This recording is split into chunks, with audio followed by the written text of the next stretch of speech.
विष्णु पुराण में कलयुग के संबंध में जो भविष्यवाणियां की गई हैं, वे आज के युग में सत्य प्रतीत हो रही हैं। विशेष रूप से धन के महत्व को लेकर जो संकेत इस पुराण में दिए गए हैं, वे हमारी आंखें खोलने वाले हैं। आइए जानें कि विष्णु पुराण में ऐसा क्या कहा गया है जो हमें इस युग की सच्चाइयों को स्वीकार करने के लिए विवश कर देता है। विष्णु पुराण के 6ठे अंश के प्रथम अध्याय में कलिधर्म निरूपण का वर्णन किया गया है, जहां महर्षि पराशर ने महर्षि मैत्रेय को कलियुग की प्रवृत्तियों और मानव जीवन में आने वाले परिवर्तनों के विषय में विस्तार से बताया है। महर्षि पराशर बताते हैं कि कलियुग एक अत्यंत विचित्र युग होगा, जहां सतयुग, त्रेता युग और द्वापर में स्थापित धार्मिक मर्यादाएं लुप्त हो जाएंगी। मनुष्य का धर्म और कर्म केवल एक उद्देश्य पर केंद्रित हो जाएगा, किसी भी प्रकार से धन अर्जित करना। इस युग में धन ही शक्ति और प्रभाव का सूचक बन जाएगा।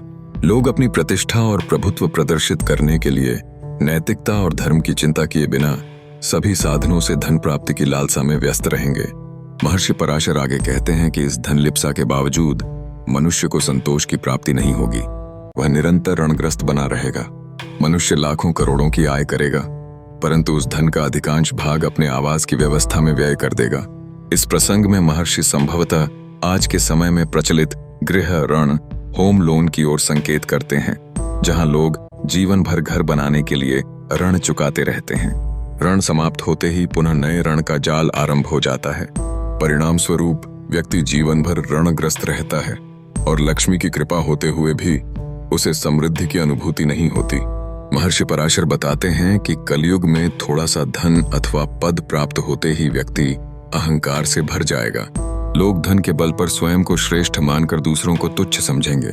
सतयुग, त्रेता और द्वापर में जहां मनुष्य अतिथि को देवता मानकर उसका सत्कार करता था, वहीं कलयुग में लोग अपना धन केवल भोग विलास में व्यय करेंगे, न कि दान या सेवा में।